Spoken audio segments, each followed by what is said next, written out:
Good evening, everyone.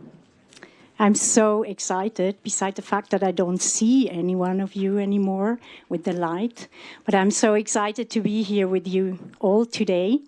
My name is Michaela Reimann, and I'm the president of GreenUp, and this session is very important to me. A few months even ago, Renat and I talked about creating a session about narratives. And since then, it was only a little seed at that time, and since then it evolved massively. You wouldn't recognize it anymore, but its DNA remained the same.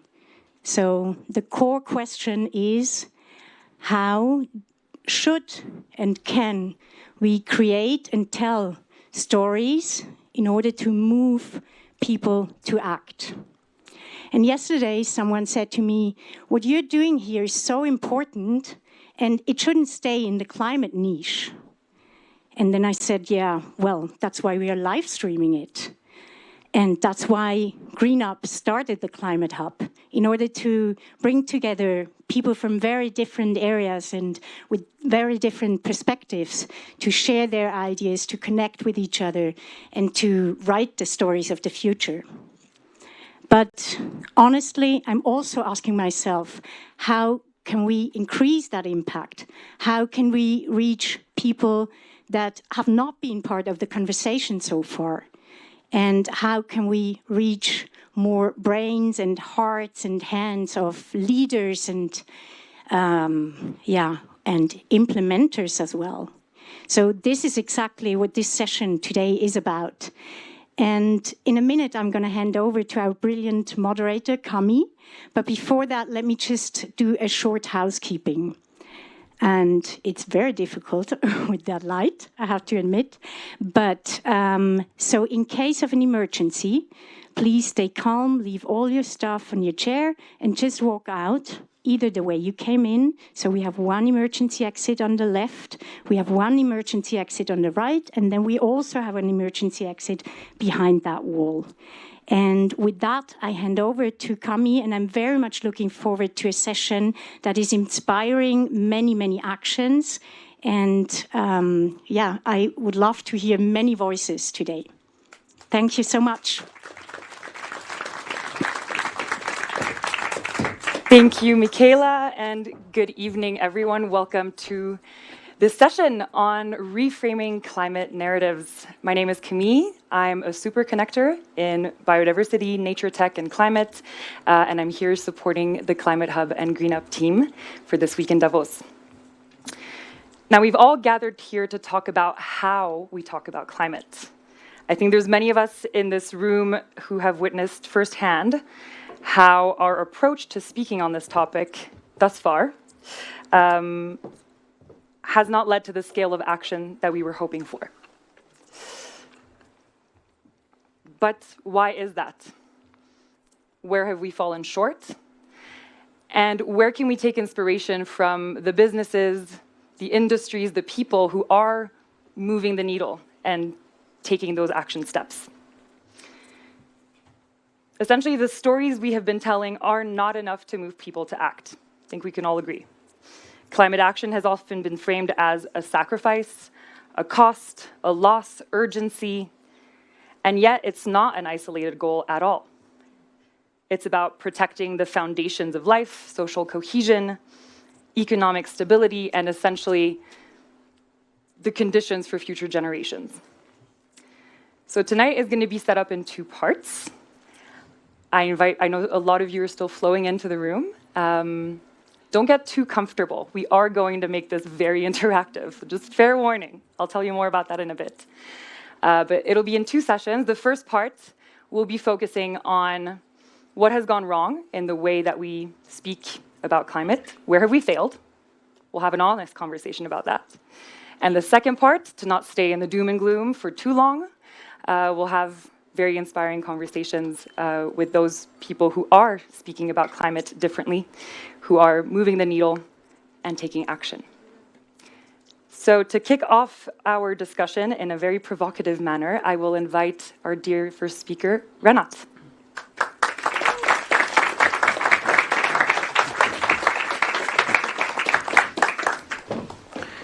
Good evening, also from my side.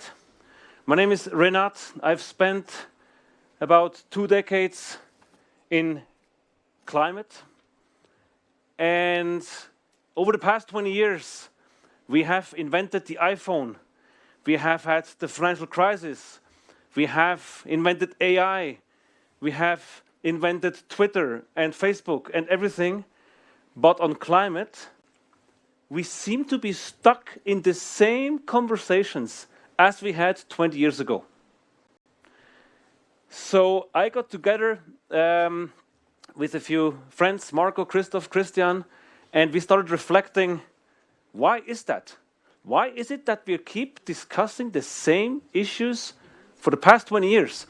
And in light of the urgency, how can we stop that? How can we start acting and stop having the same conversations? We researched and we found that there is a surprising amount of paradoxes inherent in climate action.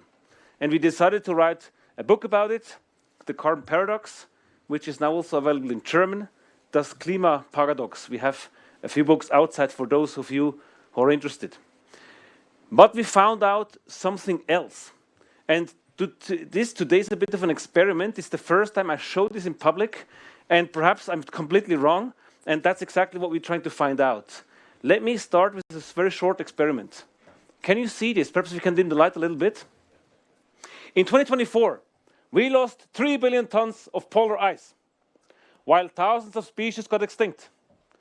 And we lost 8 million hectares of forest. That's twice the size of Switzerland. This forest loss led to 3 gigatons of carbon emissions.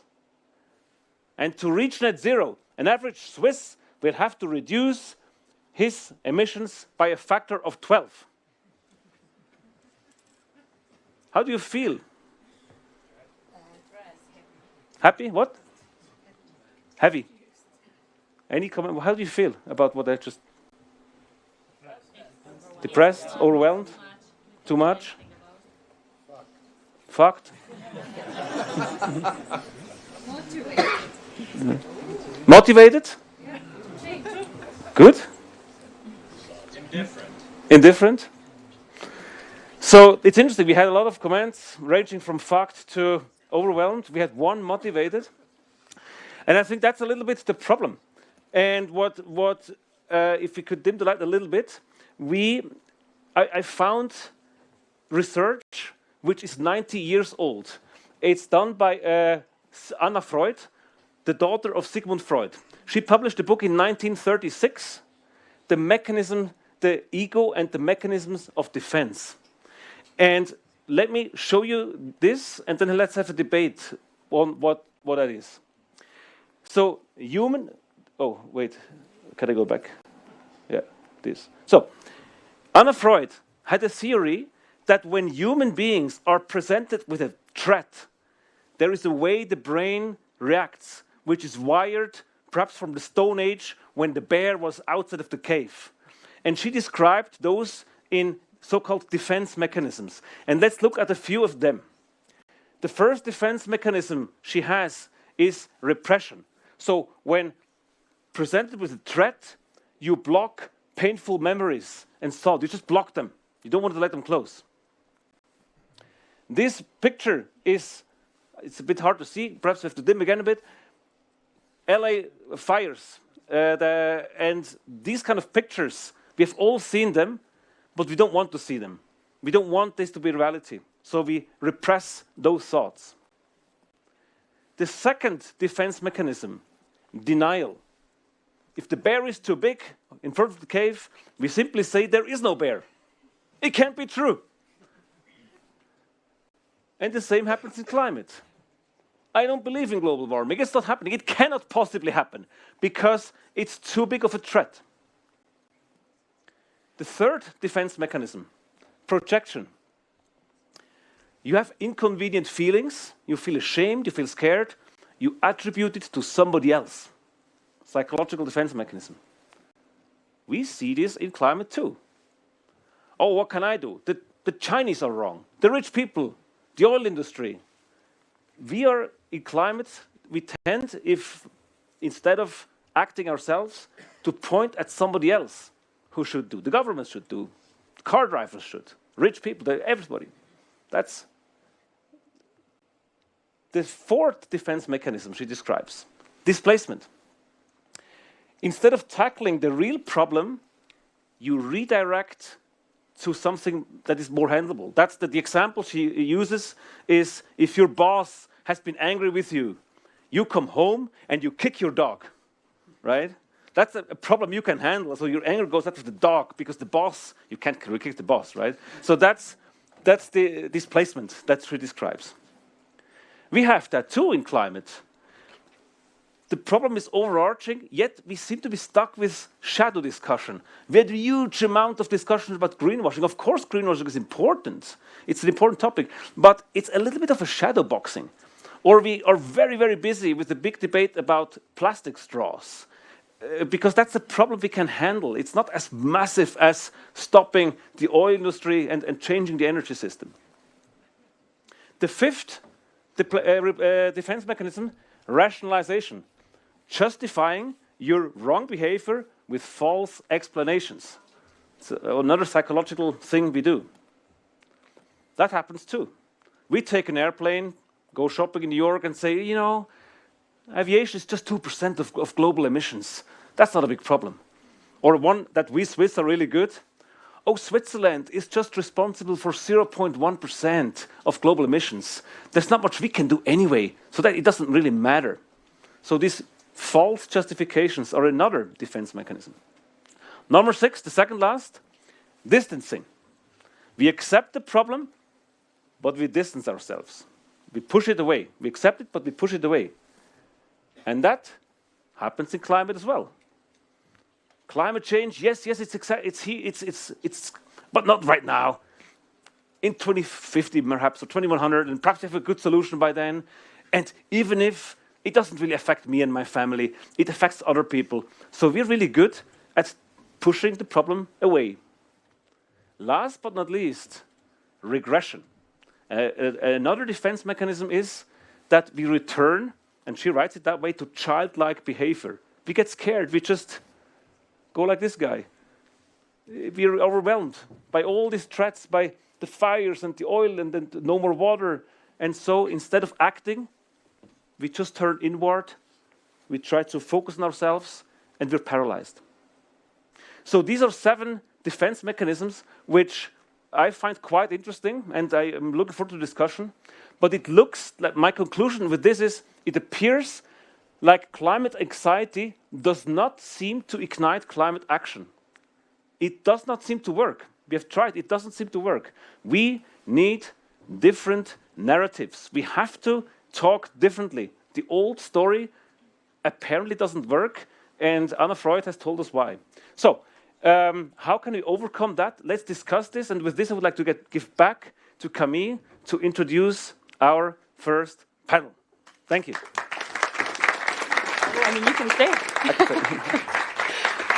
Thank you so much, Renat, and I'll invite the rest of our first panel to please join us on stage. I will actually. We don't need this.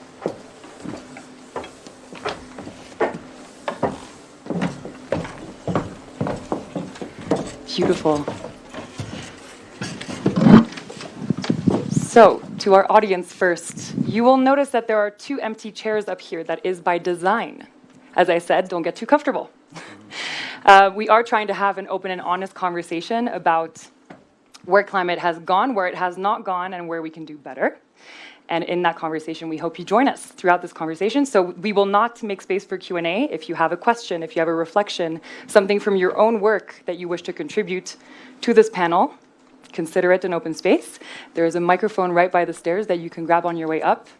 The only rule we will have, there are only 2 chairs, and we do want to keep the conversation flowing and to hear as many voices as possible.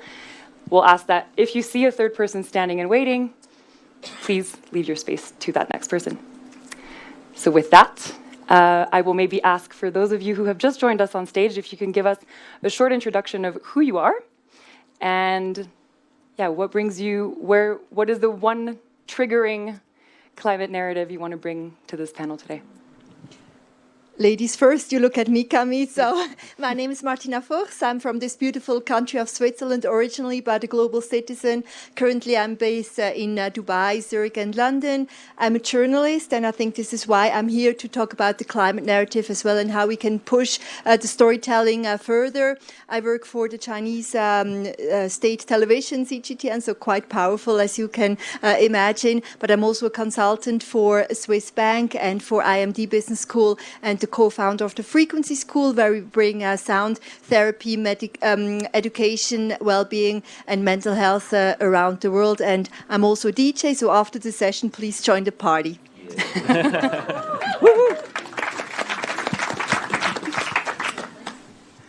Yeah, I'm Marco Hirsbrunner. I'm already in the climate field for over 20 years. I'm a co-founder of South Pole together with Renat, and now co-founder of Terra Impact Ventures and Terra Dialogue, who's inviting. And Renat and I and Steve Zwick in the US, we have co-authored the book that you've seen before, The Carbon Paradox. So we were really asking ourselves what is basically obstructing climate action. And we've actually written a novel. It's not a very boring book. It's really engaging. And the one thing that I want to get across is really that we have to overcome our ideological bridge, our ideological traps. Yeah. And myself, I'm Andrea. I'm not a DJ, unfortunately, but I'm a climate entrepreneur. I founded Illuminem, that is on 1/3 of the mobile phone of Davos this week, because we curated this guide on all the happenings in town. In other words, we deliver sustainability insights to 700,000 people. So I'm very happy to discuss with you how we can communicate it, how we can literally bring more people on board of this agenda. And on the side, I'm also a professor of green technologies at HEC Paris. Amazing. Thank you all so much for that. Maybe to start with bouncing back on the triggering topics that we're here to discuss, Marco, you mentioned the ideological trap. You put that in there. Do you want to expand a little bit? What is that one, or maybe few findings that you would say this book, if you were to summarize it, the 3 most triggering points? Well, we've identified 32 paradoxes, 20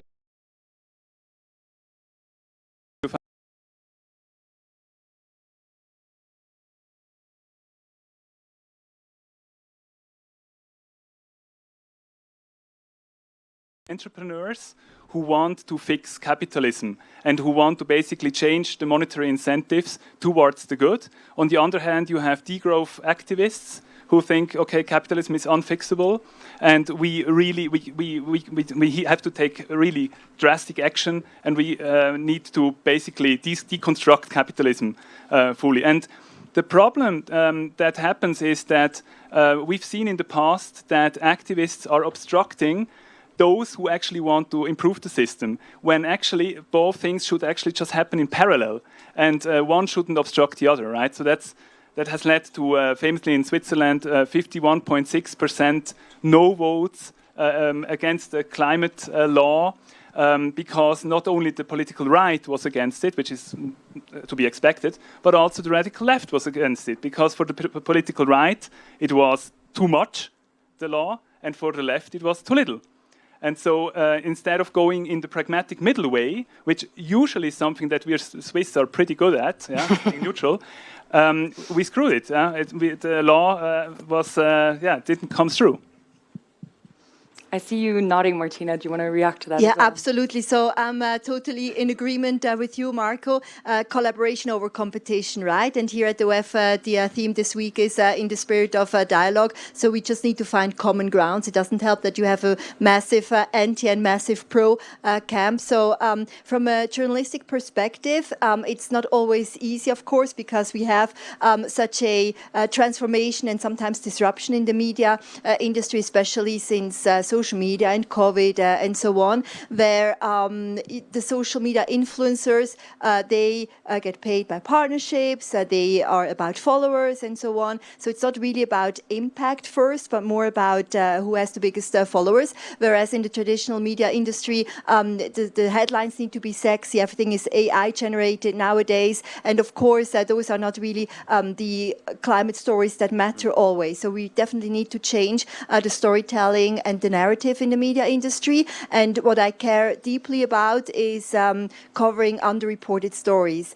So I spent quite a lot of time in countries like Djibouti or Yemen or, Eritrea, where you have so many, on the ground, important topics to cover, but they don't get likes, they don't get comments. It's like the algorithm is totally working against them. So if we can change this, with more, a space in the media industry, with more investments also for that kind of stories and more interest. I feel like people are just so numb nowadays, just focused on one silo or one kind of topic where you can filter, on the news outlets, websites and apps. That would be, something I dream about. You mentioned a lot about stories, communication. I feel like I immediately want to maybe ask you for a story. Is there something that, either one that like brought you in or that really resonated with you on the positives, or a story that you saw fail? This is challenging, but Marco and Martin already said it all. And now maybe I just take two taglines from what he said. This conversation is purely a free flow, so I want to double down on you, Marco, and then double down on you, Martina. The first thing that Marco said is that we are truly polarizing. And this is the game of the traditional media, right? They want us to be polarized. And we need to escape this dichotomy. On one side, oh, look at these green hippies. On the others, these are the heartless capitalists. They hate you, right? You're in Davos. You're exactly in between. And we exist. And doing green stuff today can be an amazing opportunity. An opportunity to make money for those capitalists. An opportunity to save the planet for all of us. So let's escape the dichotomy. Second, Martina, you were going to say about something that now, especially with AI, the news needs to be hot. This is true. We, and I say to us in the room, too often we are a bit boring. So sustainability cannot be boring. Cannot be another news, record temperature. Next summer, record temperature. Next summer again, record temperature. There is something better happening. You guys are inventing the coolest things on this planet. There are technology that are changing how we live. And this has happened because sustainability is driving this change. So maybe I don't have a story, but I'm happy I doubled down on my two friends. Amazing. Just a short one to add. Our co-author, Steve Zwick, is an American journalist, and he once told us his newspaper he's working for gave him the instruction that if you write on Africa, it has to be crisis, corruption, or conflict. Otherwise, the story won't roll. Bang. Bang. Yeah. Speaking of a story, I remember you telling me, Renat, so I'll let you tell it, but to what extent is climate, like the word climate, potentially also the thing that's been demonized in our conversations? Is that kind of the new finger we're pointing? I think that's an interesting one. It's one that I personally got far too late. Because I've been in climate for 2 decades. So for me, climate is a word I love. It's a word where I see business cases, I see opportunity. And it didn't occur to me for many, many years that the majority of the population has a completely different wired brain. If they hear climate, they hear floods and problems and costs and restrictions, and you can no longer fly and no more meat and all the. So I didn't understand that for some reason, and I would be keen to hear views, perhaps also from the audience, how that could happen and how we can turn it around. Why is the word climate such a negative word? Why is that? I remember Joe Biden, when he was inaugurated, he said, when I hear climate, I hear jobs. And I found it really powerful. But why did we lose that? And should we change the name? Perhaps no longer talk about the climate? Or is it possible to reposition the word? I don't know. Maybe climate opportunity. I mean, COVID, of course, was horrible, but there is always an opportunity in every crisis, right? It's like a yin and yang. And if we can look at climate as an opportunity for impact and then making money, I think that could be something. So it's really, the buzzword that we create and that goes viral afterwards. So I think it's within our vocabulary as well, yeah. I want to maybe take a pause because I feel like some of you might want to speak on any of that. If anybody wants to join us on stage, please feel free to do so. We can have two. Yes. We have 2 seats. Okay, I'm gonna try and get the fishbowl roll. Run! Comment on this point about the word climate specifically, and maybe be a bit vulnerable here as well today. I work in sustainability, so I hope this is not going to be recorded and get back to my contacts. But let me go. I remember when the kind of nature agenda first got brought into the arena, and I'm ashamed that I had a bit of a negative reaction to it. My reaction came from working in the climate space for a long time, and I was immediately like, no, we have to fix climate first, let's solve that, and then we'll get to the regeneration and the nature, and we're going to overwhelm people, and we've already got such a big problem. And really, in the last months, and really triggered at Davos as well this week, I've realised that there's power in the word nature, because people can, I think, connect to it in a way that they struggle with a lot of what you presented so clearly on the problems of climate. And nature is something most people care about, most people can see tangibly.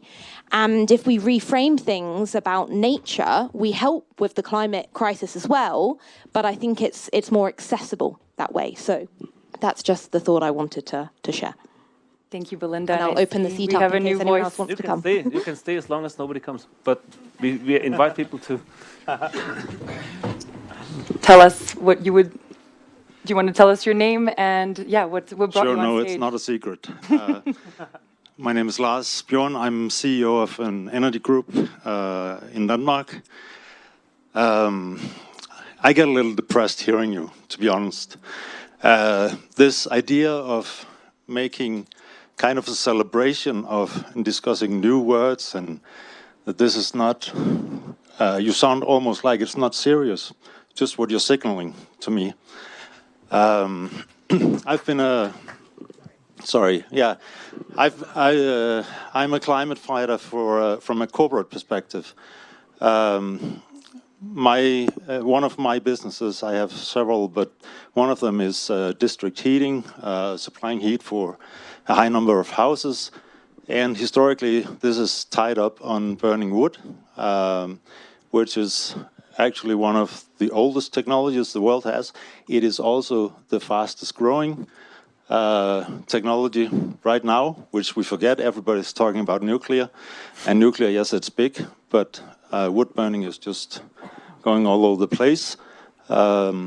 Denmark is an embarrassment to me in that way, because we're importing wood from America, from Canada, from Brazil even, Estonia, and so on. And if we were to supply ourselves with that wood, we should take out 75% of the Danish countryside, the whole country, just to supply ourselves. Or if Europe did like we do, we would need to make all of Germany burn wood.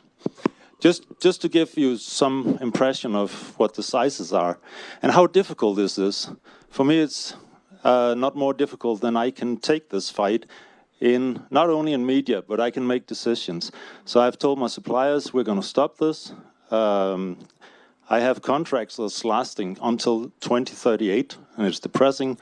It's a contract, I can't get out of it, but at least I can stop my own contract that I've taken over. That's one thing, but I can also start a debate, and I can show that there are real technological alternatives. It's very easy to make heat based on electricity. I think you point to like a really interesting point in hearing you, what you just said now. I think it's really important to think in the context of climate, which obviously is a very serious, critical, and global issue. The difficult thing is like, what are the personal roles that we can take on? And you've just spoken to like within my role and my circle of influence and power that I hold as a person. These are the set of decisions that I've made, and I think that's exactly the kind of stories that we want to hear to inspire, okay, what are the small steps? what are the action points? What are the ways in which I can be inspired by people like you who have taken those first steps within what you can do? And for some people, it might just be within my family circle. I'm going to choose to shop at a different place, right? So there are, like, thank you for pointing out also the difficulty of it all.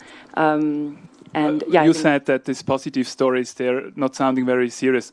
I have to say, it's a very positive story that you just shared with us, and it's still very serious. Thank you. Yeah, but can I just add, because I think everybody's in here is just to stay in my field, is a heat consumer. So it's very specific, and if you get focused on what is real life to people, what is actionable, and not just all these general climate protests that are about everything and nothing, but you make it very precise, that would be helpful.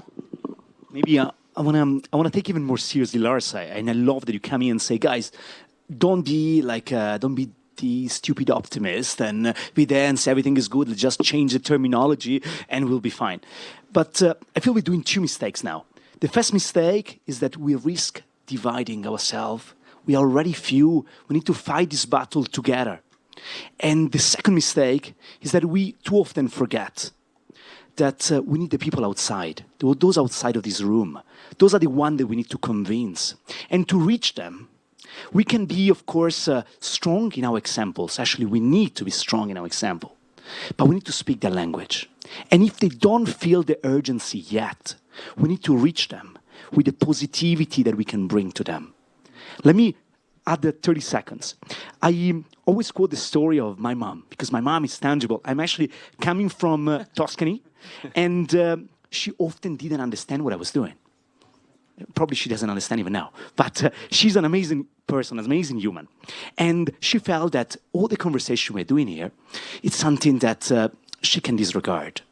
I always make the example that I was coming home and I was telling Mom, you're a life model, you drive a car to go to work so bad. You wanted to build a house, but of course, when you were like 30, you couldn't buy a house in the city center, so you should buy a house outside, and then you commute even more. And I was telling them, Mom, you want to work in the office, now you should remote work in nature, and so on. And she say, okay, he has lost. We need to instead come to them, and don't forget that is triggering that change is where we can win it all. So Lars, let's be together and let's keep bringing positive example to our moms, to our friends, because this is how we're going to win. Thank you for that. And we have a new voice on stage. Do you want to tell us who you are? And what brought you up here? Thank you very much. Myself, I'm Yogesh Mandhani. I'm from India. I'm president for Sustainable Steel Manufacturing Association of India. I have my own steel plants.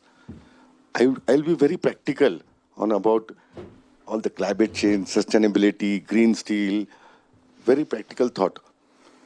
The basic problem is it should come from the manufacturing side, how to reduce the carbon footprints, how to lower down the carbon footprints. My sector, which is a steel sector, which is classified into the infrastructure, has 7 to 8% of global carbon emission done by my sector, which is the steel and the cement sector. I want, and we are willing to put down our carbon footprints, reduce the carbon emission, but there is a lot of challenges. The challenges are a very high capex is required. Number one. Number two, adoption of technology. Technology is still awaited. There are a lot of things to be done in the technology side. Number three, acceptance. This is the most important factor. How people or the consumer will accept it. Whether they are willing to pay some higher cost to the product which are with a low carbon emission, manufactured with the low carbon emission. We really congratulate the CBAM Act, which has been brought by the European Union. It has initiated and it has brought each and everyone, specifically to the manufacturing side, to think over how they can reduce the carbon footprints from their manufacturing of the products. So my question is, the awareness and the adoption can be possible and should be possible with everyone thinking, and there should be a mass publicity to be done that the value has to be given for a product which has a low carbon emissions. in their manufacturing activity. That's my say I wanted to put. Thank you. And I think we'll hear also some inputs in the second session, right, on like leaders in that space of technology and the solutionscape as well. But I think there were two things that kind of blended that for me a little bit was, you mentioned, Andrea, sort of the risk of this divide, which to me is the world we live in, which is driven by competition, right? Your main struggle right now is defining the fact that how am I going to make sure that my consumers stick through with my brand if I try to do the right thing? That's going to make me, that's going to flaw me in my competitive advantage. So again, I think to what extent maybe is collaboration the answer there? I don't know that we have answers in this room, but maybe we do, so asking the question. And I don't know if anyone wants to speak to that or if our new joining voice wants to introduce themselves. Espen. I'm a forester. And I think we have live here one of the narratively paradoxes. Because my first feeling when I heard Lars, I'm also Danish, by the way, but that's not relevant here. And then maybe it's easier to attack another Dane now that we are in kind of a us against the world. But the rest of you are the world, or the rest is with us. I don't know. Anyhow, my first thought was, I need to attack now. I need to provide my narrative now that sustainable forest management is a part of the solution. That renewable energy based on burning wood is excellent. That's my point. But I won't take that discussion because I think what he's doing is great. Because it's like infinitely better than gas or oil or any of the other things. So I think that this is one of the central problems we've had for the last 20 years, and especially for the last 10. And I'm meeting it over and over in conversations with people that's outside of the climate space, that when I say that I'm in forestry, they say, yeah, but that's bad, but you're cutting down trees. And then say, okay, so where do you think your furniture came from? Or I try to provide a narrative on why I think I'm a part of the solution. And I think the reason why I'm facing those questions is because we inside the tent has been extremely busy about pointing out the flaws of the other parts of the solution. Because I really want the job and I really want everybody to invest in my project because, that's my livelihood. I need billions of dollars to make this a reality. And I think this is really awesome.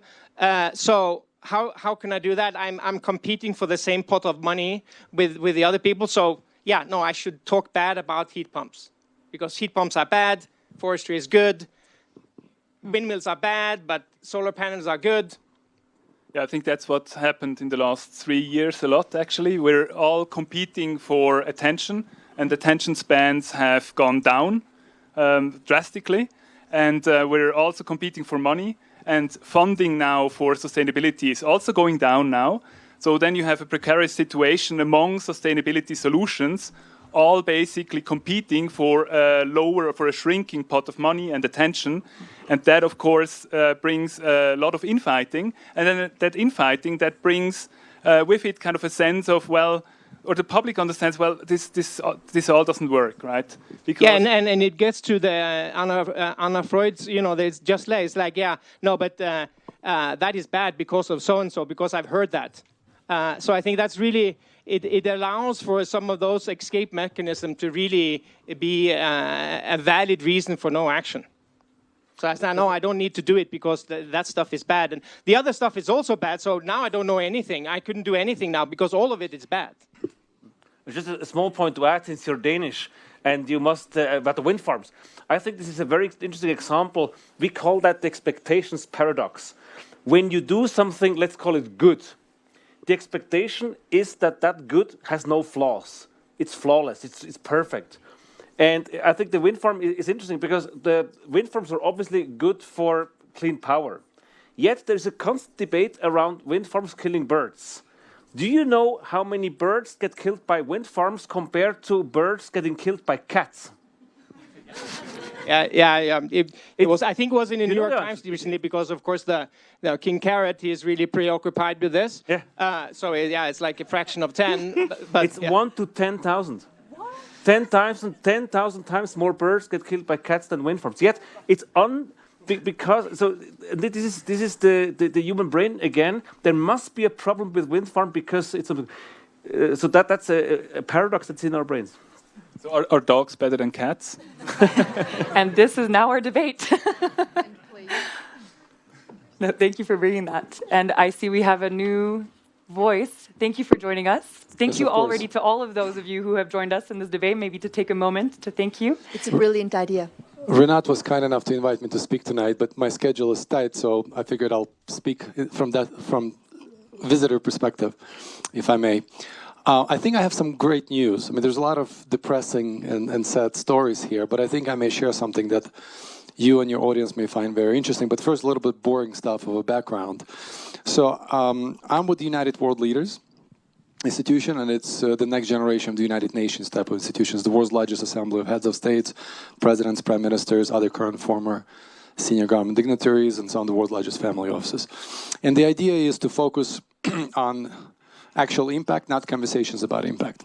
And the way we go about it is actually very simple. If your goal is actually to make a difference, and you pause for a moment, which people rarely do, and think, what's the easiest, the most efficient way to make a difference?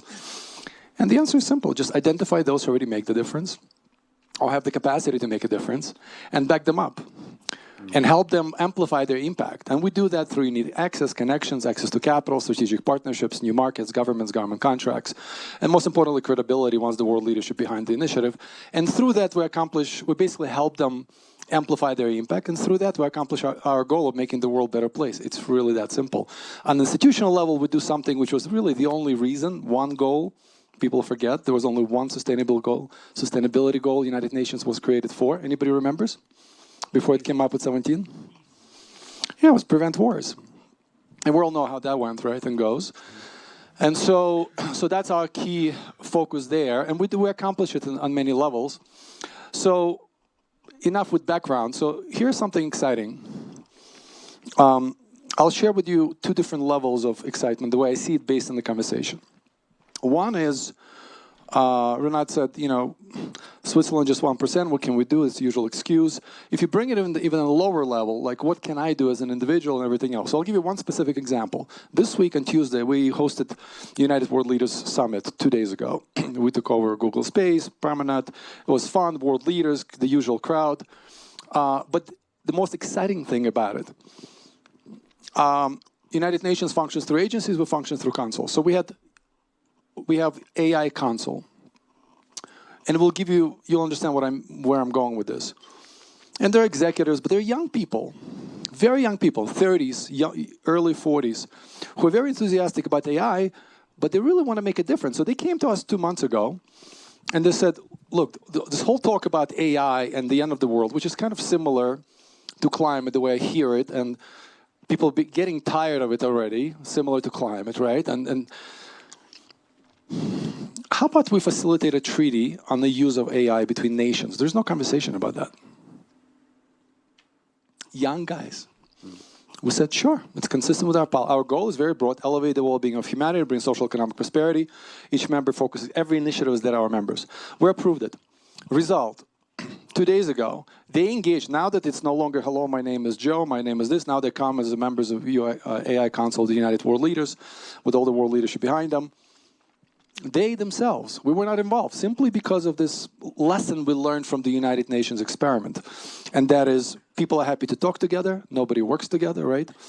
And because of it, nobody's able to create something truly transformative. Once they discover UN, they get excited, try to do something, but of course, sooner or later, everybody realizes it's really difficult to say the least. But the lesson was, world needs this platform, world leaders, to get something done, and of course, there are other reasons.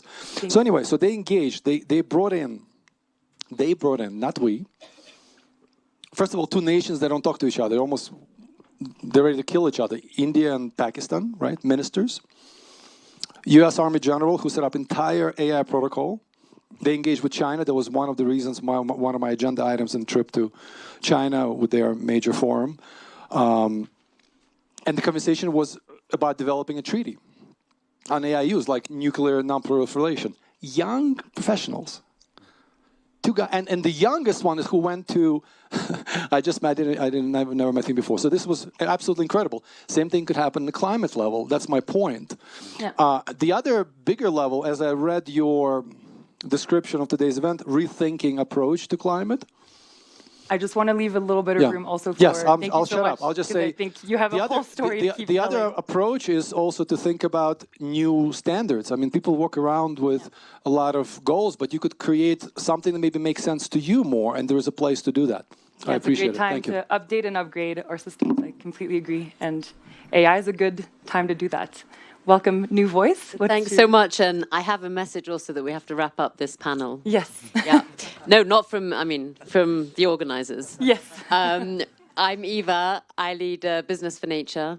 And I had two thoughts on why this hasn't worked so far, maybe more generally about sustainability. Number one is there's got to be a trade-off, is what am I going to lose? So it's either more expensive, or it's not going to be such good quality, or it won't be so comfortable, my well-being, my comfort, something, I'm going to have to give something up. That's the first thing. Or the second is, it's too good to be true. I remember, I've been in this for decades, and I remember 15 years ago or something, there was this a piece of research where people were asked, on your car, do you want to have a sustainable tire or a normal tire? They're the same price, they're the same quality, same... And guess what? Everyone said, I just want a normal tire. There must be something wrong with the sustainable tire. Wow. That was what I wanted to Comfortability. Thank you. Thank you. Like the story. And let's leave some room for our last voice. Thank you for joining us. Hi, everyone. My name is Uche. I'm from Nigeria, but I reside in the UK, Birmingham to be precise. I'm a clinician working in women's health, but I'm also into health policy. I'm currently researching about planetary health education in the University of Oxford.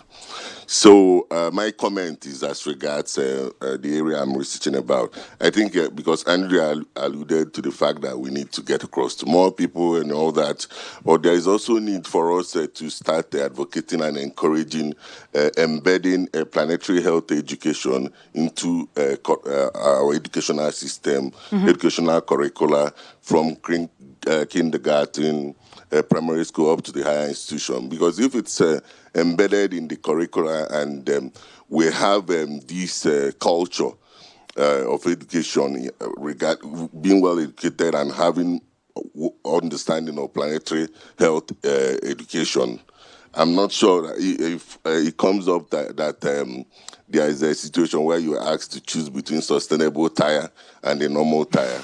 Most people will go for the sustainable tire. Thank you. Thank you so much. And thank you again to all of our panelists. There were so many of us gathered here. To close up this panel, maybe one last question for those of you on stage with me. We talked about a lot. Just to close on maybe the negatives or the critical. What would you say we need to let go of before we can build something better? Stick to one short thing. The infighting. Sorry? The infighting. Infighting. Same competition. Competition. Perfection. Okay. The moral superiority. I think that leaves us all with some food for thought. Thank you all so much. We do have another very exciting session, but we wanted to leave a tiny bit of room for you to step out and grab a drink of water or whatnot. Feel free to leave all your things here. So we'll take a short 7-minute break, not 10, and we'll reconvene back here. So yeah, see you back here in 7 minutes.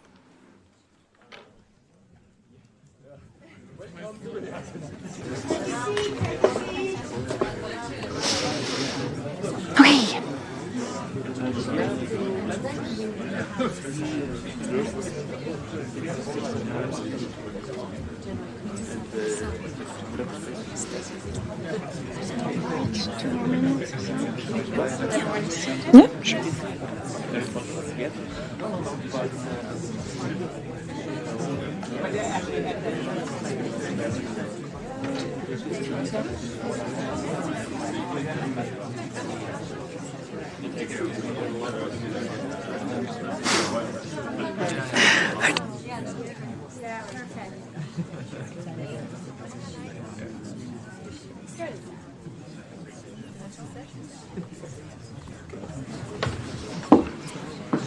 All right, welcome back for our second session on renewing, updating climate narratives. So we've had the hard, difficult, honest conversations. Also, by the way, in real time, wanting to give a special shout out to Michael, who is drawing up everything we discussed. So impressive. So he'll be able to walk us through everything we talked about this evening. But the second section is going to be a little bit more focused on everything that is happening, all the ways in which things are moving, because they really, really are. And I think Davos is a great place where we all gather to make, spotlight all of the things that are in motion. So very excited to welcome on stage our next speakers and panels. You can come on all up and join me on stage.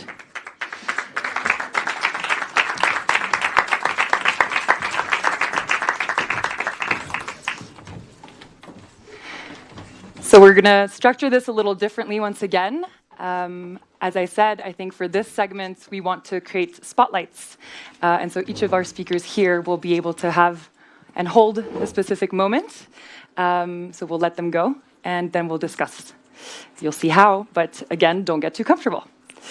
Starting with you, Valerie, if you want to introduce yourself and then tell us. All right, so my name is Valerie Keter. I'm from Nairobi, Kenya, and I'm a content creator and filmmaker. My content is mostly about African history, culture, and heritage, but I'm here to provide a solution for how you can frame climate narratives using social media. Yeah, so shall I continue? Yeah, please. Yeah, so I think with climate narratives, we need to relook this the entire framework, because it's no longer enough just to post on social media and leave it at that. We need new strategies, including the people who are actually coming up with the information. So this means including the youth and the indigenous communities. Yeah. Yeah, so I'm from Kenya, and so let me give an example of a campaign that happened. It was just on the go in 2024. I'm sure you're all aware of the protest that happened in Kenya. So during that time, the reason why so many people knew about the constitution, they knew about the, the finance bill, is because somebody took it up and decided to translate this information into different languages. Yeah, so people in the rural communities were able to understand what the constitution was saying, I'm forgetting the details. Yeah, so they're able to understand these details, and that's why they can take governance properly. Yeah, so that's one example at that. The second point that I'd like to mention is a campaign also that I worked on with an NGO known as African Futures Lab. So what they realized so they had a campaign on reparations, and what they realized was most of these conversations were happening within NGO silos. So most people weren't understanding what reparations are to begin with. And they ended up deciding to use content creators to share this information to a wider audience. Yeah, so it was quite successful because we had a wide audience of people understanding this. So I think this can be applied to climate change, to climate narratives, because you're able to bring this information to different audiences in a very easy way through social media. Yeah, so the other point that I'd like to put forward is collaboration between content creators and climate specialists. Yeah, so for climate specialists, since you already have this information, but it's in jargon form, how about taking this information, collaborating with content creators so that they can disseminate information to different audiences? Yeah, I think that could work in this sense that I worked on a campaign with La Voilen Park program, which was under the Pulitzer Center. So this was an Africa outreach program where content creators were able to collaborate with journalists who were supported by the Pulitzer Center. Yeah, so they were writing about ocean stories, but not so many people were reading about it. So what we decided to do is take up this information, digest it into easier language so that a wide variety of audiences can understand it. Yeah, so I think there's hope with climate narratives. It just needs to be adapted into different forms. Thank you so much, Valerie. Sounds to me like, like content creators can be our official climate translators. It's a good pitch. I love it. On to our next presenter, Robin. Hello, my name is Robin, and I'm the CEO and founder of Accolas. Now, we all produce some waste. Like, I produce some waste, some garbage, and I'm sure all of you are producing some waste as well. Now, how we take care of this is, and obviously, I guess we try to minimize to have as little waste as possible, but we also work with waste management companies to take care of it, and ideally to recycle it. CO2 is not anything different like this. We cannot see it with our bare eyes, but it's also a waste. It's happening because of our activities. And what matters is how we take care of it. Some companies want to work with this, and they work with CO2, and they work with the kind of disposal. They work with the big machines to bury it under the ground. And that's one way to deal with CO2 waste, garbage. And some other companies are also, and many companies actually, are looking how to recycle the CO2 waste. And that's what I'm doing also a lot, to recycle the CO2 waste into soil, into something productive that is helping us to produce food more productively, that is helping us soil, that is helping us to clean the water, that is helping us to increase the biodiversity. And I think we should, more and more, we should think about CO2 as the general waste, because none of us would assume, I think, that we would live without waste at all. But somehow, sometimes with CO2, people are thinking that if they are working to remove the CO2 from the atmosphere, if there are some companies who want to offset their emissions, that they are doing bad things and they're just paying to someone to do the good things. We are all doing it. We are all working with waste management companies to take the garbage and to take care of the garbage and to ideally to recycle it, or at least to put it under the ground. And that's something I think that's a change in the narrative of the CO2 emissions we need as well. We don't need the perfectionism. We don't need to have zero emissions, but we need to make sure that we take care of it. And that's what, I'm coming from the farming family. My father is organic farmer. And back in 2016, so we started a project called the Acronym in my father's farm, the tool that was used to manage the farm and also to store more carbon in the soil. And now we are working with more farmers than I think any other company in Europe is doing. And I think soil carbon has a lot of potential to take care of the emissions. So that's my message. Let's not try to be perfect. It's okay. We want to have as little waste and garbage as possible, but the leftover, let's take care of it. And soil carbon is one of the ways to do it. Thank you, and happy to be here.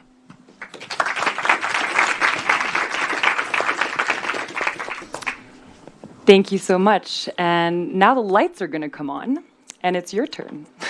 So what we're going to do is I will ask you all to turn to the person to your right for this round. You only have 2 minutes, so this is not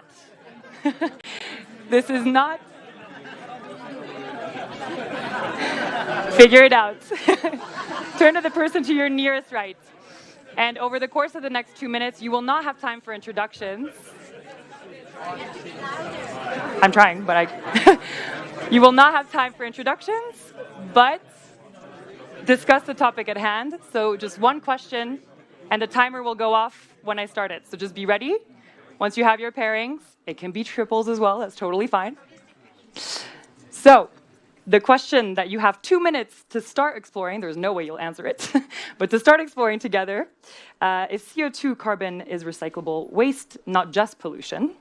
Why aren't we treating it that way in our climate narratives? And knowing that social media can mobilize millions overnight, how can we leverage it better to make this shift stick? 2 minutes on your marks, get set, go.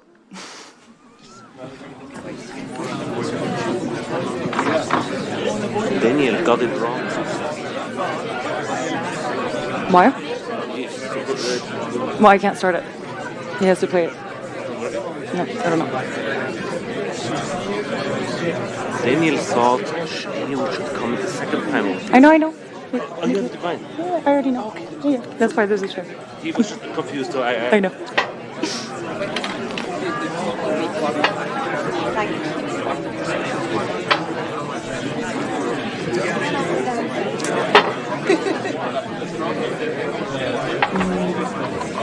You're calling him, right?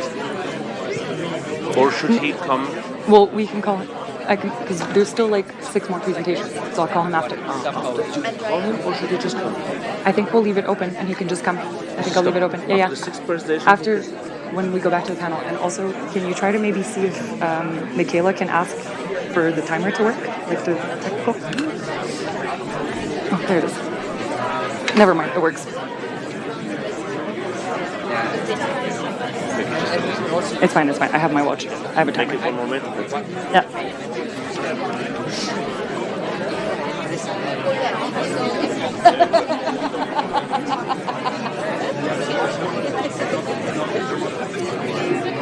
It's amazing. There are so many opportunities in Africa. I just don't feel close to the right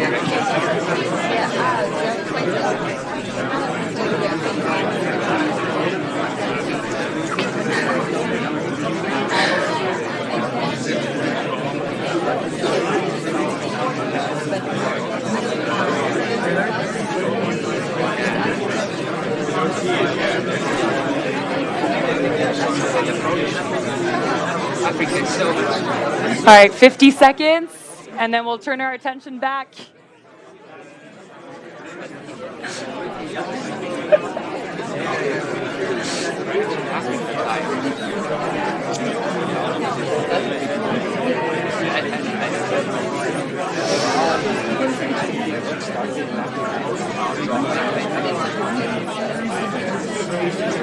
All right. You technically got a little longer there because we had some technical difficulties to get that timer started. So I hope that was a good teaser. I feel like you're going to have great networking after this session and a lot of dancing too to give those brains a rest. On to our next presenter, Belinda. Hi everyone, pleasure to be here tonight. So I'm Belinda Saunders, I'm Global Head of Sustainability for BlaBlaCar. I know it's a weird company name, but bear with me. So BlaBlaCar, for those of you who don't know what we do, we operate in over 20 countries globally, 150 million passengers a year, and we, in the spirit of optimism and changing the narrative, believe we already have a lot of the solutions we need when it comes to sustainable mobility. So we offer and help encourage transport which is both affordable and sustainable. How do we do that?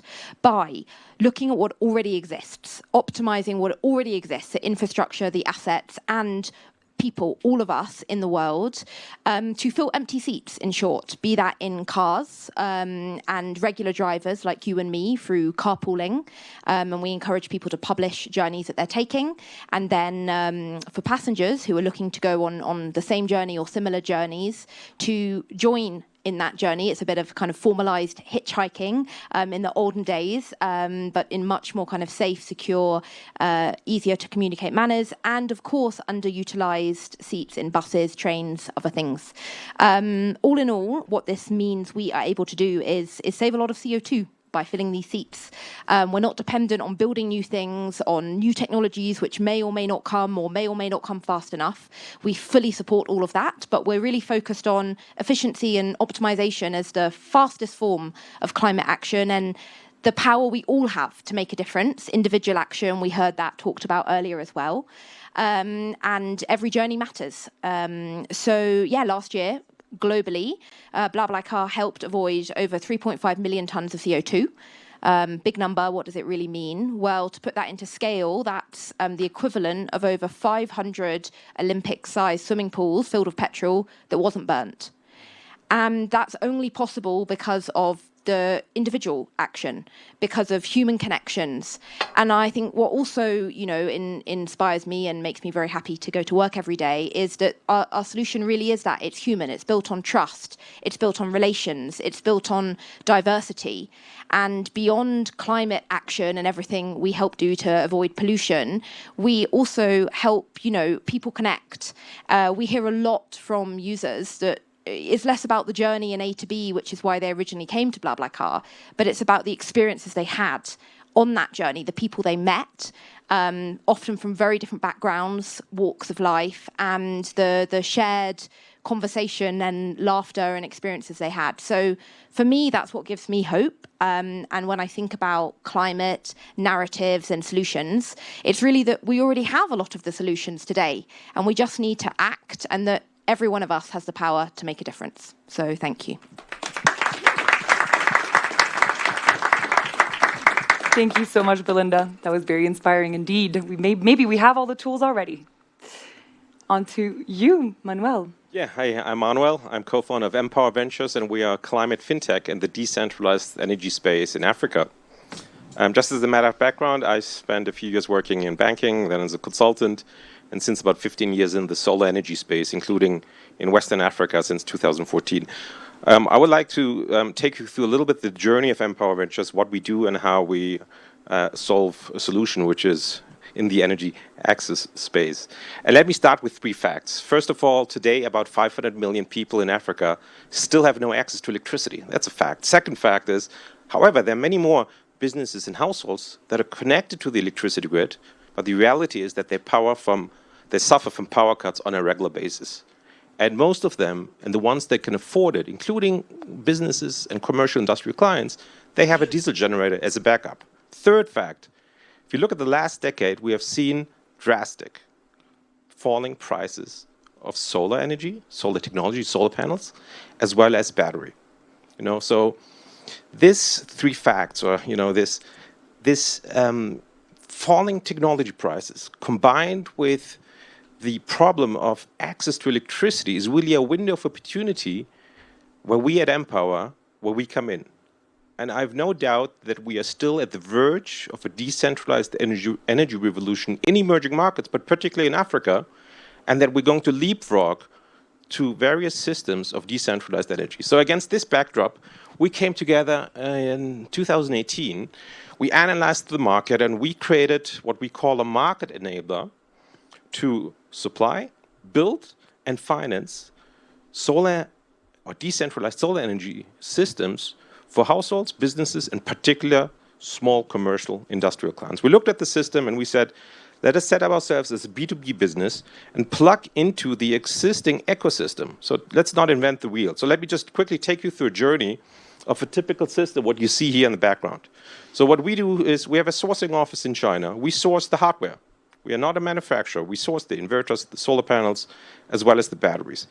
We pre-finance them and we ship them to our warehouses in Africa. We're operating in 5 countries at the moment. Once the product is in the warehouse, we have our network of distributors that are responsible for the last mile distribution. This is very important because that is a hard nut that we have to crack, is the last mile distribution. We work with local solar installers, and we're increasingly working directly with small commercial industrial businesses. Think about a supermarket. Well, here, what you see here, this is a coffee farm in northern Zambia, just across the border to Tanzania. We have built a 90 kilowatt system. And the value proposition is clear. The value proposition is you are getting reliable, clean power, and you save money, especially if you have a diesel generator. And that is key. A component. What we do is we offer and flank our solution by a financing solution on a so-called lease-to-own basis that reduces the high upfront cost. We have local teams, and we are responsible for after sales, for the larger maintenance and operations for the larger systems. So to finish, we're now in 5 countries, namely in Zambia, This is Eric in the background installing the system.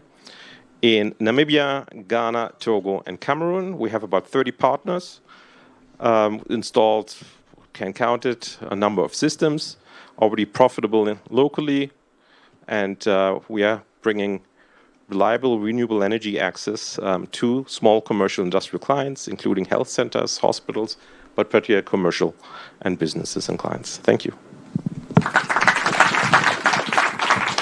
Thank you, Manuel. And you know the drill. So back to you, audience.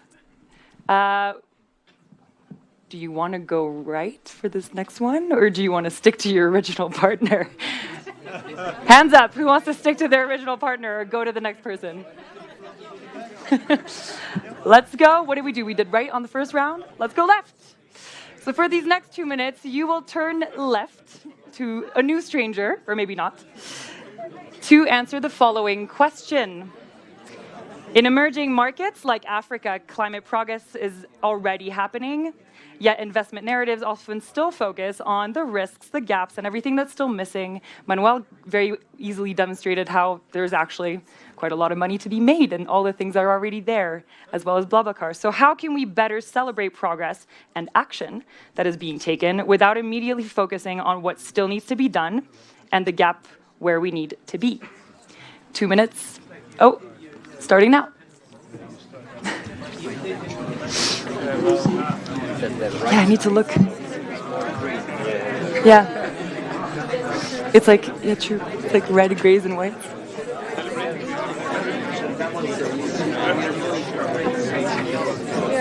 We believe. I love that all your solutions are going to be there, too. Your CO2 waste is there.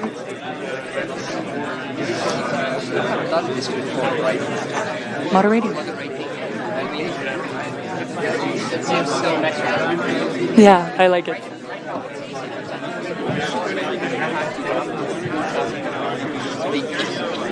Oh, I felt so rude. I felt so rude. Thank you. Thank you so much. Bye-bye. No, it's hard. It's hard. It makes it easy.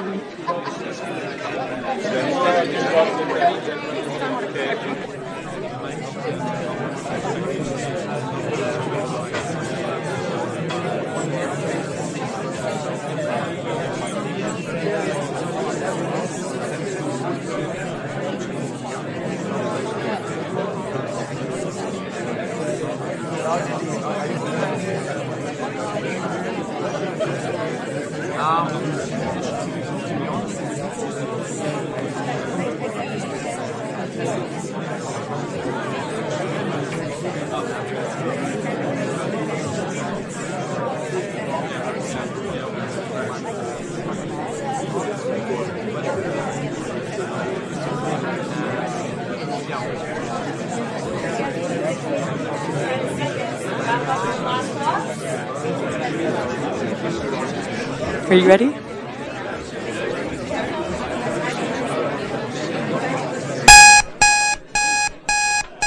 That's the buzzer. It sounds like a morning alarm. Let's go to the next slide. Don't worry, we're getting closer by the minute to the networking part of this session, so we'll still take a little bit of your attention, a bit more back and forth, but I love to see all the energy that's happening in this room. Our next solution speaker, Alexandra. Thank you. My name is Alexandra, and I am a co-founder of Dimarian. I co-founded Dimarian with my husband. I am not a professional in this space, to be honest. I'm primarily an accountant, and I work separate. I have another job, full-time job. So Dimarian. So how did we create Dimarian and why? So Dimarian started a few years back because of my concerns with the environment and the food production. More exactly, with when I was pregnant with our youngest daughter, now 13, I was just shocked. We were living in the United States, and I learned about the CAFOs and how the food was produced and how unhealthy it was. And I was scared. And for about 5 years, I became vegan. I went and I was forcing the entire family because I was just afraid, let me be honest. So what I decided to do, the concern was always there. And I hear people talking and I hear people concerned that we don't have money to invest. But I'm listening to these scientists telling that we have until 2030. I kept on asking my husband, okay, is it serious? Is it, what's going to happen next? So why are people not, concerned about this, So to make a long story short, during COVID, we had a little bit more downtime, because most of my career and currently work for corporate world. So there isn't a lot of time, especially if you work in finance and accounting like I do. But during COVID was one of the benefits that we got from it. We were working from home. So the 2-3 extra hours that we were doing commuting, I was using to elaborate our plan of action. The dream. So I went online and I saw a piece of land being sold in Angola. It was 10 hectares. It was beautiful for me.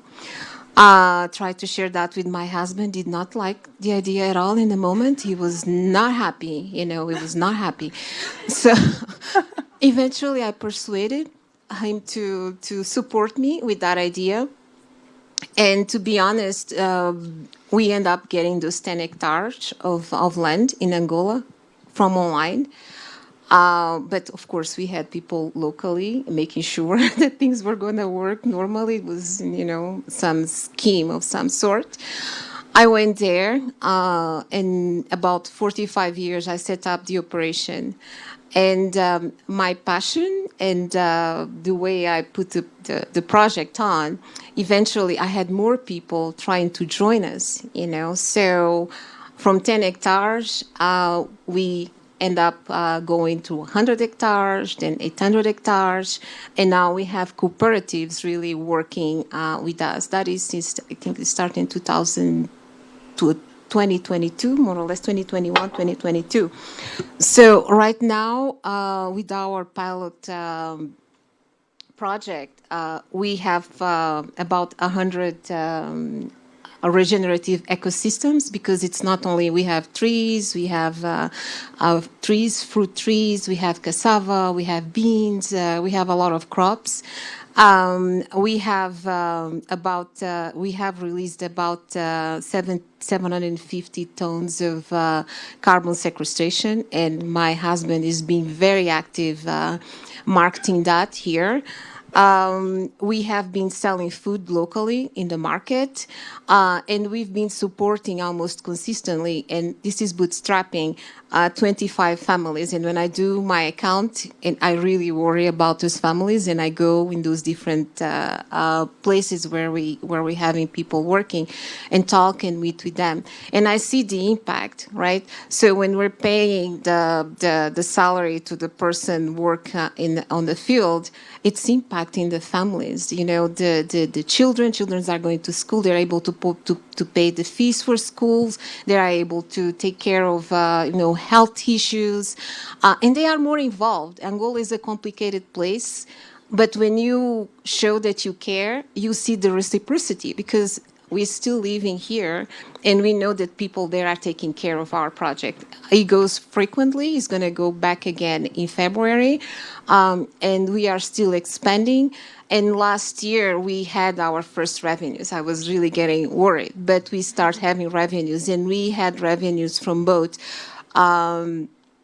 from carbon sales here, from IT, we're partnering with IT companies here, and also some sustainable fuel company and air company here in Switzerland. And we also got to sell, like I said earlier, the crops.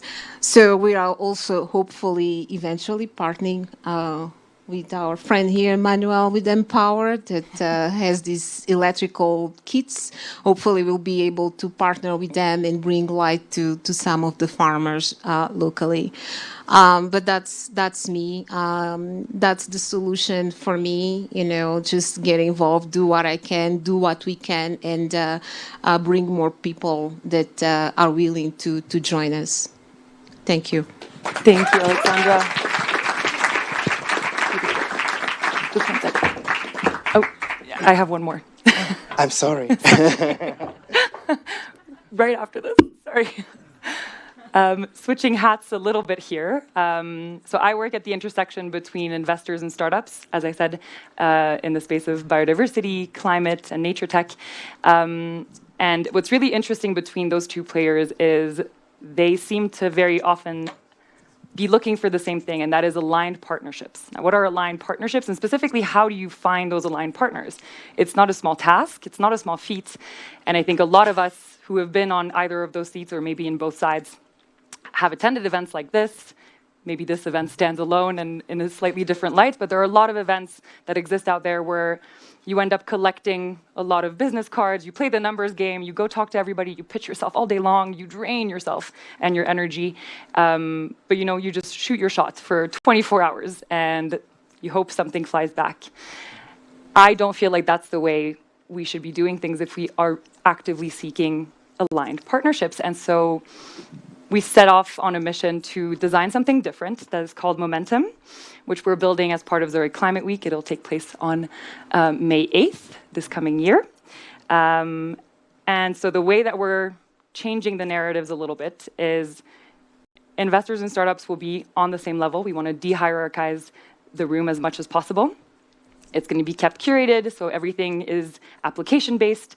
And most importantly, the investors are actually going to be the ones holding the room. So that means that we'll have clusters of thematics. So you'll have the climate corner over here, the biodiversity corner over here, and everybody, every investor holds the responsibility to show themselves very, very clearly to their audience, the startups, in what it is they're looking for, how they can invest, how they can support.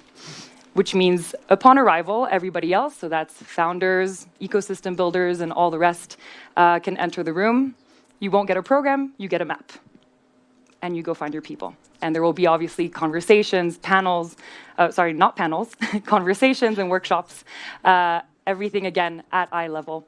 So again, I think this room is a very specific, different example, and I want to take a lot of what I've seen in rooms like this and develop it at a scale that where hopefully collaboration can take place, like what just happened today, right now, right? I'd love for, yeah, the partnerships to start taking place in the rooms that we host. So consider this your invitation. You can scan the QR code if you like, and join us on May 8th. So that's me. And before we go into our last round of discussions, we have a special voice that we'd love to hear from. Hi, everybody. Hi.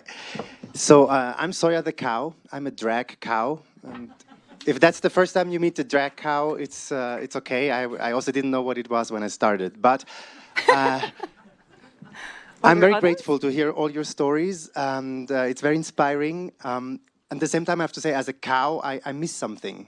It's a conversation that is about the relationship between climate and nature, and it's a panel full of humans. And speaking about all these things, we mentioned birds at some point. Who kills more, windmills or cats? Well, it's humans in farms. And there's kind of a big elephant or a cow in the room for me. And I first thought I will go on the stage and talk about how the world could look when we stopped animal agriculture.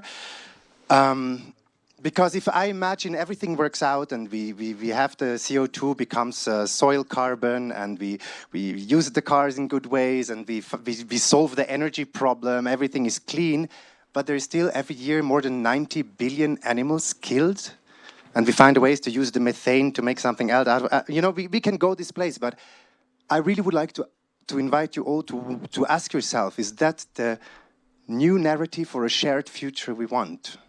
We have a green, sustainable world, but we abuse and kill billions of sentient animals every single year.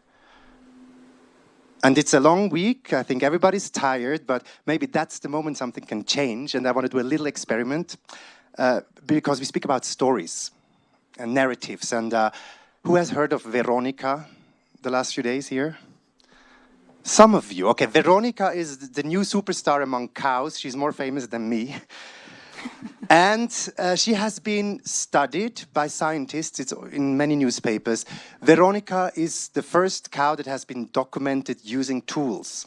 She uses a broom, and she scratches herself, taking the broom in her mouth in different body parts. That's one thing, surprising. But Veronica is actually the first documented animal other than chimpanzees who uses the broom in multifunctional ways. So for the soft parts, her udders, her belly, she uses the top of the stick. For the other parts, she uses the brushes. And this has never been observed in animals other than chimpanzees. Now, Veronica is 13 years old, and she's a pet. She's not an exploited animal. What does that mean?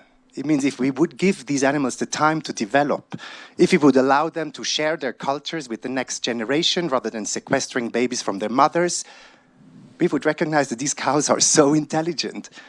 And that's just one individual animal, Veronica. She's a star now. But the question is, are you open to have a story like this change how you act in the world? Will you say from this moment on, wow, if cows are that smart, maybe we should stop abusing them? Maybe we should always, when there is a panel about the climate, speak about the cows and their issue in the society. And yes, maybe we don't win all the majorities. Maybe it's not interesting for like making money. But like if we want to be humanity that lives on this planet with others in a fair way, we need to address that. And that's the story I want to share with you. I hope it works.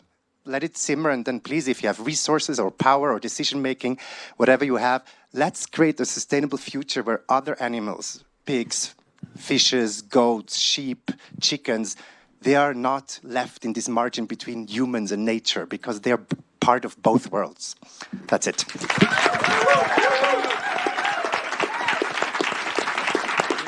Thank you. And sorry for the emotions. It's been a long week. Do not apologize. Thank you so much for coming up here and sharing. I feel like that brings us to a perfect spot to open the discussion once more and to utilize everyone who's here on stage. And yeah, again, if someone wants to be the next voice after Zoya, though he will speak, he will keep speaking. Yeah, I mean, I think this session was a little bit more to focus on the hopes, on the action, the small steps, the big steps, everything that's already here, everything that maybe is in the midst of being built, the voices we all have.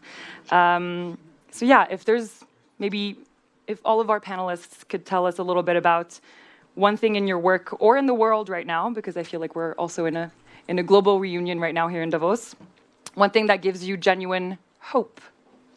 Let's maybe start with you, Valerie.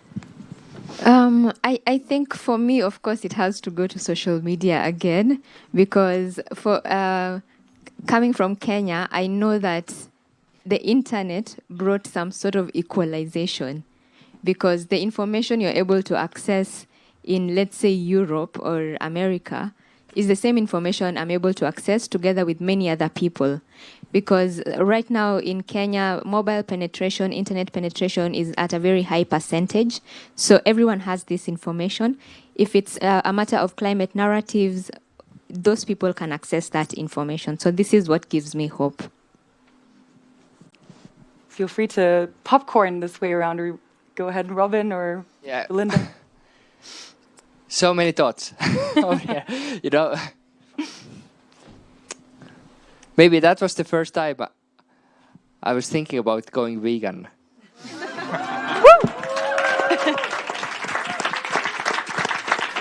We have it on record now. I have it on record now. And look, in the end, you know, two things, I would say.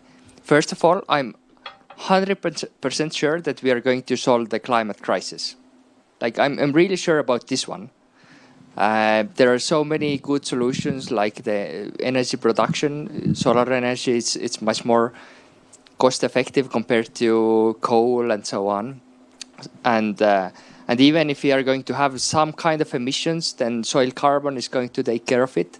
So I'm sure we are going to take care of the climate challenge. We will always have some challenges. Like I think the climate challenge is going to solve first before the cow challenge. But then when you were speaking about your story, and I was thinking myself, and then I thought, like, there is so much that we can do as individuals. Sometimes we forget about this. Like, it all happens from our own, the things that we do, the things that we decide to do. And we seem to be one person, but in the end, if we think that way, we are all programmed in a similar way, then other people might think in the same way. So I'm really optimistic about the future. I'm not worried at all about the climate change. I'm worried about the small problems that we need to solve. I'm sure that we get those solved. But overall, I'm really positive about the future. Love it. For me, I think hope is that we have a lot of solutions today. I don't think we have all the solutions, but I think we have some. I think we all have power to make a difference in whatever small way. And so for me, it's about action. I think every small step, we have to see the hope in that and continue. And yeah, power that we have and the solutions which already exist. That's what gives me hope. So there are tons of opportunities in the renewable energy space, in the climate space, but generally in Africa. And this message is to the investors in the room. Don't miss the train of growth in the next years in Africa.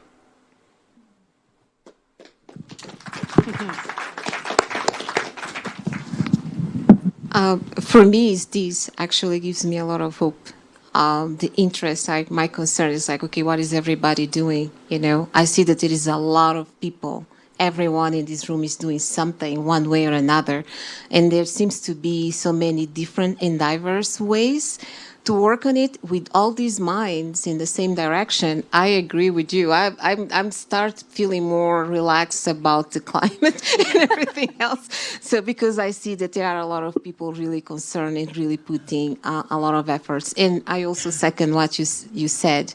I feel like people are afraid to go to Africa. People are afraid to invest in Africa, in Europe in particular. I will point you to that gentleman there, my husband. He had never been in Africa, especially in Angola, where people speak Portuguese, not English or French or any of the other more comfortable languages. How he was able to adapt, and now he's more involved in the project even than I am currently, in how people see him, in how much he has brought to the community and how much he has learned from the community. So don't be afraid of Africa. Don't be afraid of Africa. It might be the future. So just go engage.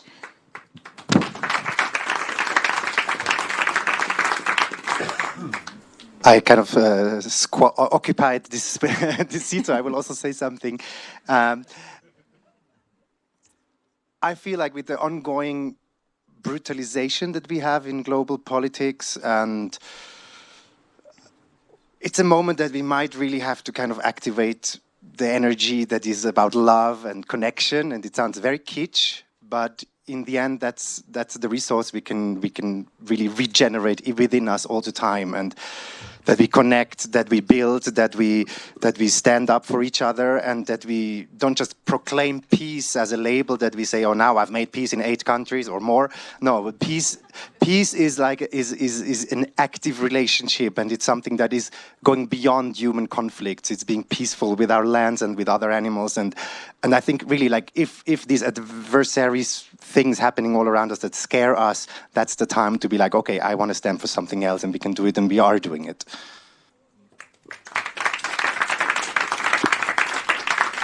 Thank you all so much. Honestly, it gives me hope to listen to all of you. I feel like we managed to go from the doom and gloom opening to now delusional optimism, and I love it. It gives me hope that we brought nature to this panel in one way, shape, or form, and that's incredible, right? To what extent, how can we do that again? How can we do that more? How can we give biodiversity, animals, nature a voice more than just in this place? How can we give art a place as well? And I'd love to hand over to you as well, Michael, and if you'd like to walk us through, I feel like you've beautifully showcased everything we said here tonight. Thank you. Yeah, thank you very much. Well, I think I just pick 2 or 3 illustrations I did. First, I want to start with the childlike behavior. I think we have here this little boy saying, "There's no bear." But there's another childlike behavior And I think it's what Soya just pointed out is, what do you wish for the world? Well, it's just peace. This is one thing I would also like to go back to. What is your childlike dream you have? Just tell it to the others. And for me, something went just true tonight. We heard that we have to celebrate progress and action. And for me, something to celebrate is Robin went vegan today.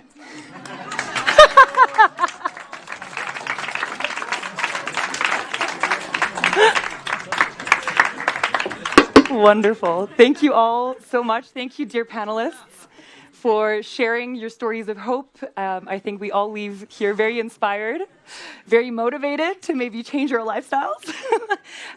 So yeah, thank you all so much. I will now hand over to the last two speakers of the day for the closing. Thank you again. Another last round of applause.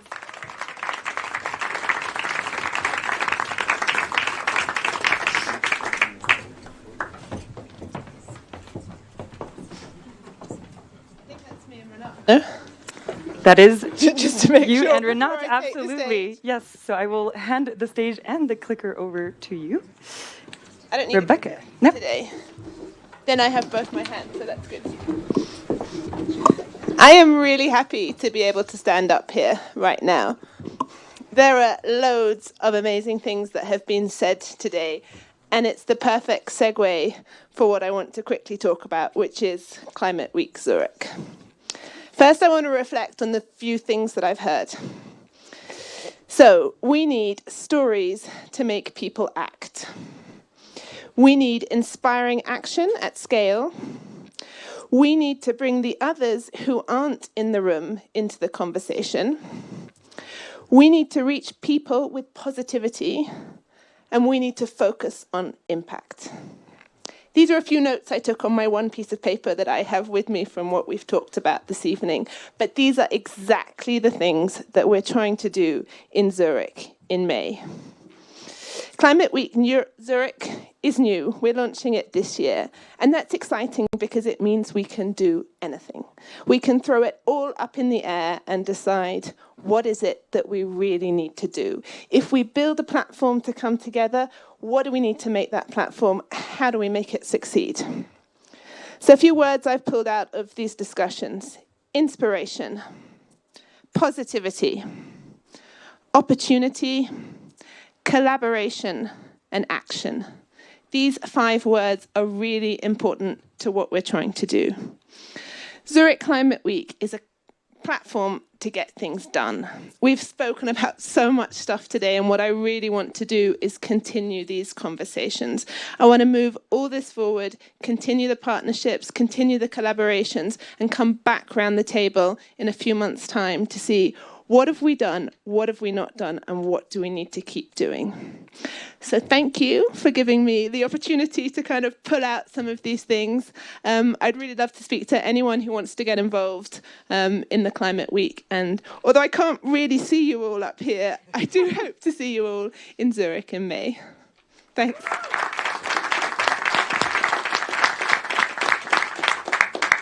Wow, what a night and what a journey. I hope you agree with me. We had voices, we had even fights, we had arguments, we had conversations, we had a drag cow, we had a new vegan, we had everything.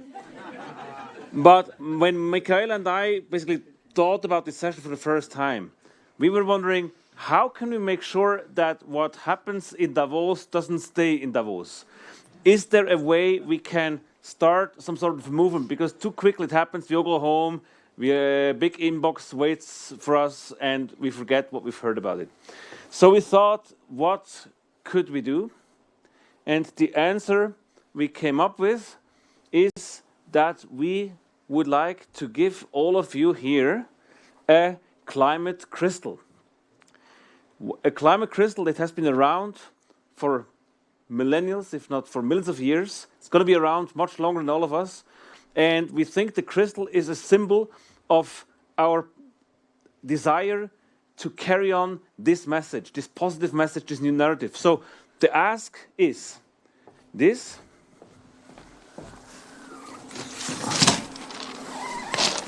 We have these crystals here. They're unpolished crystals. They're still shapeable. You can shape them if you want. You should. And the idea is that you take one each, and whenever over the next couple of weeks until Climate Week and even beyond, you see something that inspires you. You see something that you think you should be shared, should be citing.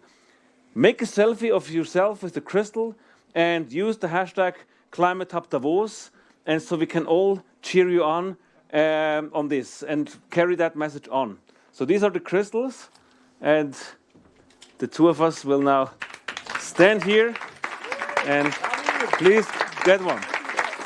With this, I would like to thank all of us for coming.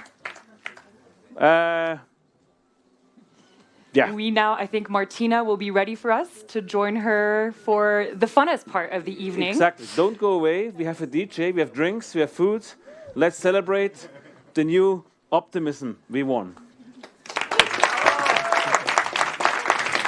Yes. All speakers, can we get together for a photo, please? Yeah.